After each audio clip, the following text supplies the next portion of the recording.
안녕하십니까. 대수평 박상훈 신문입니다. 오늘은 좌파들의 거짓 선동의 역사와 그들과 한통 속인 정의구현 사대단, 아니 좌파 구현 사대단의 이 잘못된 행동에 대해서 같이 한번 생각해보는 시간을 갖겠습니다. 지금도 좌파들은 이승만 박사를 남북분단의 원흉이라고 이렇게 비판하고 있는데, 사실은 이것은 정읍에서 1946년 6월 3일 날 한 발언이었지만, 사실은 그가 이렇게 발언한 것은 북쪽에서 이미 석 달 전에 임시정부 같은 그러한 조직을 미리 만들었기 때문에, 그것은 스탈린이 치밀한 계획에 의해서 실행했기 때문에 우리나라의 정치 상태는 매우 혼란 속에 빠져 있기 때문에 우리가 수수방관했다가는 적화 통일이 될 수 있겠다, 이렇게 생각해서 내놓은 의견이기 때문에, 그런 방향으로 잘 추진했기 때문에 결국 남한만이라도 적화 통일되지 않고 자유민주주의 국가를 성립시킬 수 있었기 때문에 그의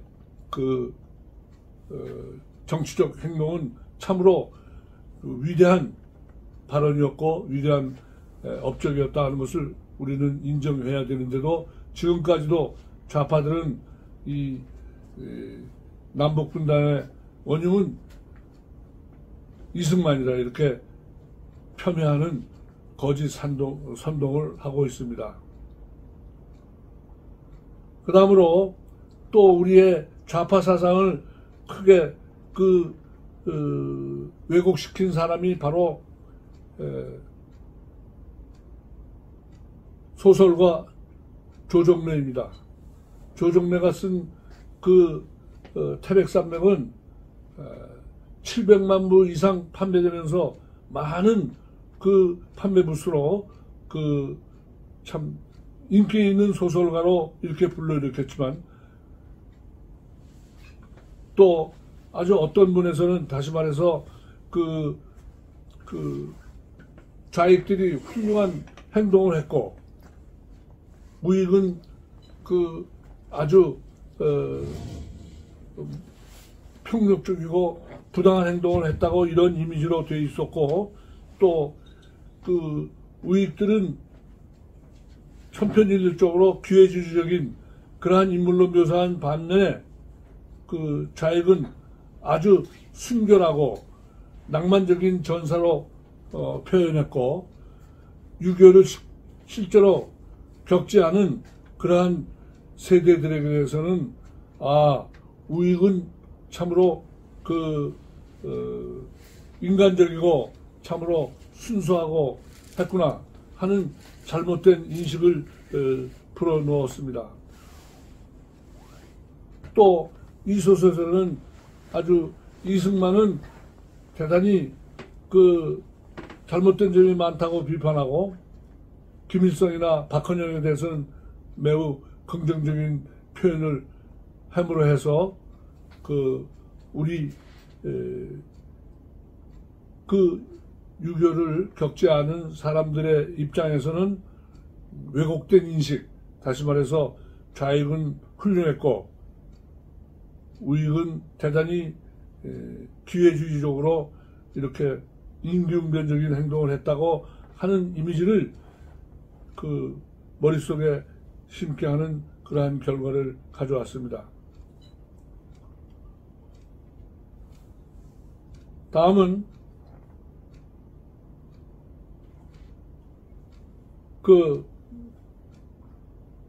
86세대 운동권 학생들이 자유민주주의를 회복하겠다고 하는 그러한 좋은 의도에서 출발했지만, 그러나 그들의 말기에 와서는 그러니까 87, 8년도 이쯤 와서는 전부 김일성의 주체 사상에 몰입돼서 아주 자유민주주의를 이룩하려는 것과 정반대였습니다. 그러니 이것이 얼마나 불행한 일이고, 또 더 문제가 되는 것은 그들이 아주 그 민주 열사로 취급하면서 오늘 현재까지도 70명이라고 하는 실명을 확인해 보면 다 운동권 출신들입니다. 그러니까 더더욱 불행한 일은 그들이 주세상에 빠진 것도 문제지만 그들에게 정치적 입지를 인정해주고 그들을 정치 활동을 보장해 준다는 우리 국민들의 뭐랄까요, 판단, 그 표의 행방으로 그들을 인정해 준 것이 더더욱 더 큰 그 불행이었습니다. 그 다음 또 예를 든다면 김대중의 햇볕 정책입니다. 그 햇볕 정책은 신화적인 그 동화에서는 나오는 얘기고, 독재자 그에게 마음을 움직인다는 것은 대단히 기대난망한 일이었지만, 그러나 그 10년 동안에 7조 5천억 원 넘는 돈을 그 북한에 지원해 줬는데, 그러면 그 지원하는 사람의 입장에서는 정말 그 북한의 실권자가 마음을 방향 전환을 해서 그 북한 주민의 민복을 향상시키는 그런 일을 하기를 바랐겠지만, 그러나 그것으로 핵 개발을 발전시키는 그런 것에 쓰여지고 또 일부 개인 통치자금으로 그 유용했을 뿐입니다. 그래서 일부 전문가들의 입장에서 그 돈이 그렇게 올바로 쓰여지지 않고 핵 개발을 하는데 쓰여질 수 있지 않겠느냐, 이러한 우려의 그 목소리가 있었을 때 그는 뭐라고 했냐면, 북한은 핵 개발을 할 능력이 전혀 없기 때문에 그럴 염려는 없다.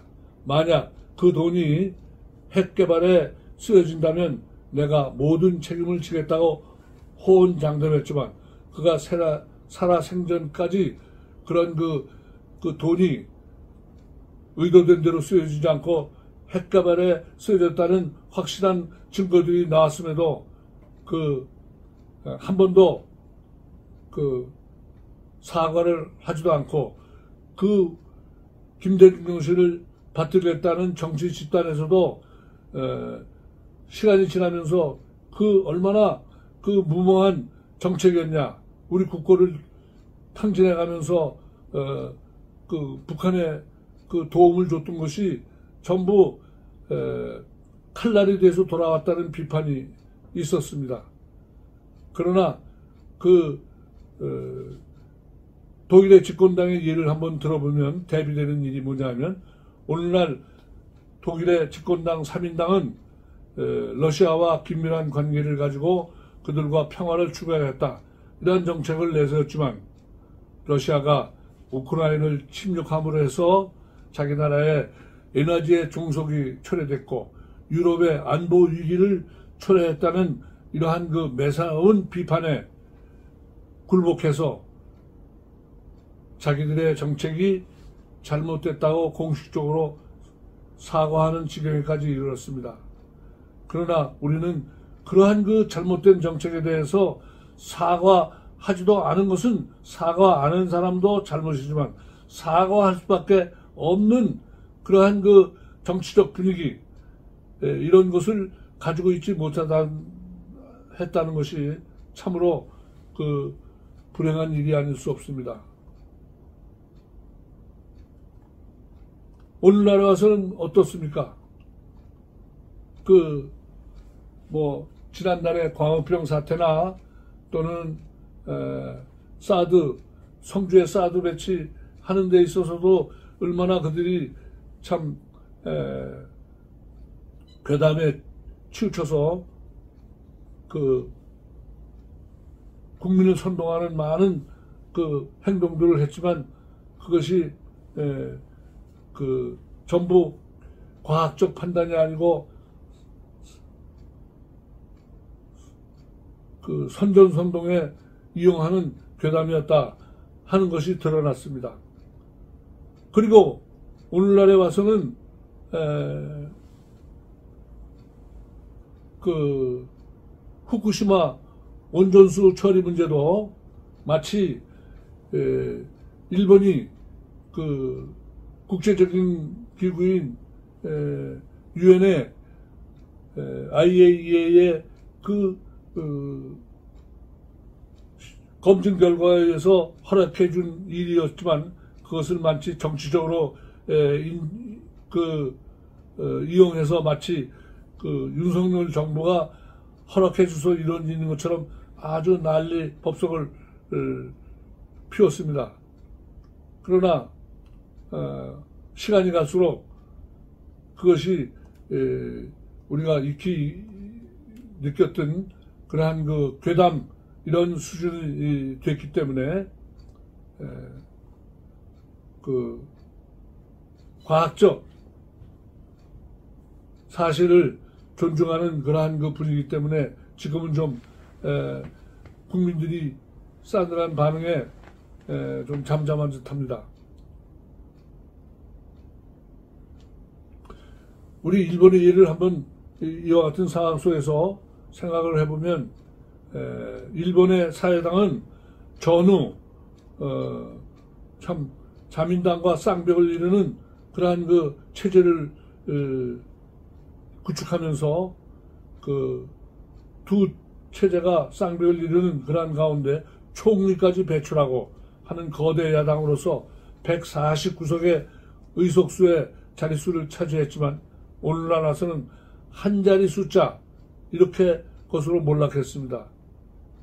149석에서 한 자리 숫자로 몰락했다는 것은 그것은 그들의 그 정강 정책이 국민들의 지지를 전혀 받지 못하고 한 결과였습니다. 즉 그들은 자유, 개방, 민주주의로 진행되는 역사의 발전 방향을 지지하지 않고 친북, 친중, 반미의 역주행 노선을 달리고 한국을 남조선으로 부르고요. 실패한 국가 취급을 한 반면에 북한은 위대한 지도자 김일성이 이끄는 침공 모델로 칭송하면서 미국을 남조선 침략자 이렇게 규정하고 미군의 철수를 주장했습니다.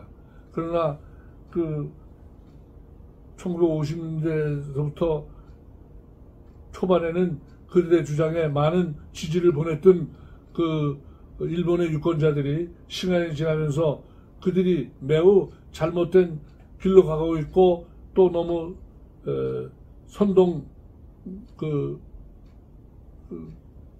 정치를 자행한다 해서 외면받았기 때문에 몰락한 것입니다. 우리나라도 이러한 점을 놓고 볼 때 우리나라도 이와 같은 그 일본 사람들이 일본 유권자들이 겪었던 일처럼 그렇게 될 수 있다는 것은 될 수 있으려면은 우리 국민들이 합리적인 판단력, 성숙된 시민의식을 갖게 돼서 그들이 가지고 있는 거짓 선동의 가면을 벗기고 제대로 사태 파악을 한다면 그와 같은 과정을 겪을 수 있지만 계속해서 반대로 계속해서 그 북한의 통일 전략 전술에 얽매여서 그들의 사주를 받고 있는 정치 세력들이 거짓 선동을 하는 데 있어서 결국 그 속에서 헤어나지 못한다면 우리나라는 그와 같은 그 사태가 일어날 수 있지 않을 수 있다는 이러한 것을 깨우쳐주는 하나의 사례가 됩니다. 그러면 정의권 세대단은 그럼 지금까지 어떻게 했느냐? 그대로 좌파 정치 세력과 모든 것이 합치되는 것이 그런 행동을 했습니다. 가까운 예를 들면 문재인의 통일정책이 평화쇼에 불과한데 그들을 열렬히 지원했고 특히 우리는 가슴 조여가면서 이번 2022년 대선 때에 참 사회민주주의로 기우는 그런 민주당 세력에 대항해서 자유를 쟁취하고 민주주의를 제대로 세울 수 있는 이러한 사람이 대통령이 되어야 한다는 간절한 그런 믿음을 가지고 윤석열 대통령을 대통령으로 세워서 지금 허물어져가는 대한민국을 제대로 잡아나가기 위해서 여러 가지 그 노력을 기울이고 있는데, 이 정의구현 사제단들은 요즘 매주 작년서부터, 즉 2023년서부터 그 매주 월요일 날 그 시국 미사를 열면서 그들이 내세우는 주제가 뭐냐? 검찰 독재다. 그러므로 윤석열을 탄핵해야 된다. 이렇게 주장하고 있습니다. 옛날 그 구약 시대에 마치 군주가 그 전횡을 부리는 그러한 시대인 것처럼 그 착각하게 하는 그러한 그 어리석은 행동을 하는데, 우리나라는 지금 민주주의입니다. 민주주의에서 국민 전체가 투표를 해서 직접 선거를 통해서 선출된 대통령임에 불구하고 그들이 퇴진시킨다는 것은, 그것이 그 윤석열 정부가 독재를 한다고 계속 주장하고 있는데, 그것에 찬동하는 사람들은 별로 많지 않을 것입니다. 전혀 없는 건 아니지만 진보당 같은 세력, 정의구현 사제단은 특히 그 처음 집회 때부터 진보당과 같이 협력해서 우리가 계속 그들의 항의 집회를 다닐 때마다 보면 진보당이 항상 그들과 함께 했습니다. 즉 이러한 것을 미뤄볼 때 우리는 이 정의구현 사제단이 대단히 사회주의적 경향으로 가 있고, 우리 천주교를 국민들로부터 외면받고 많은 천주교 신자들이 냉담자로 몰아내는 그러한 그 과정을 겪기 때문에 우리는 이와 대항하기 위해서 우익적인 그러한 신부님들도 그냥 속으로 관망만 하고 자기 뜻을 펼치면 혹시 싸움이 된다고 몸조심하는 이러한 것이 아니라, 이러한 신부님들도 확실한 태도를 비판하는 조직적인 행동이 있어야겠고, 우리 신자들도 냉담하는 것이 최선이 아니고, 우리 천주교를 건강한 신앙체, 이것을 만들기 위해서는 우리가 행동으로 보여줘야 합니다. 다시 말해서 그들이 잘못길을 가고 있던 것을 비판하는 것을 뒤에서만 비판하고 욕할 것이 아니라, 우리가 이러한 힘을 보여줄 수 있는 이러한 행동을 하는 것, 다시 말해서 그들을 비판하는 단체를 조직해서 그들과 대항한다든지 해서 그들이 정말 선량한 마음만 가는 게 아니라 우리 힘으로 압도할 수 있는 이러한 분위기를 만들어야 된다고 생각합니다. 그런 의미에서 우리는 대수평이 그러한 것을 앞장 쓰려고 하고 있습니다. 작년 한 해 동안 여러 우리 독지가들 회원들이 많은 물심양면으로 도와주심에 대해서 우리가 전국 지방도 다 찾아다니고 이렇게 활동했는데, 그러나 아쉬운 것은 더 인원수가 더 증강돼서 더 많은 분들이 함께 행동했으면 하는 바람이 있습니다. 그런 것을 새 2024년도에는 기대하면서 지금까지 있었던 그러한 행태에서 새로운 방향으로 나아가기를 간절히 기원합니다. 감사합니다.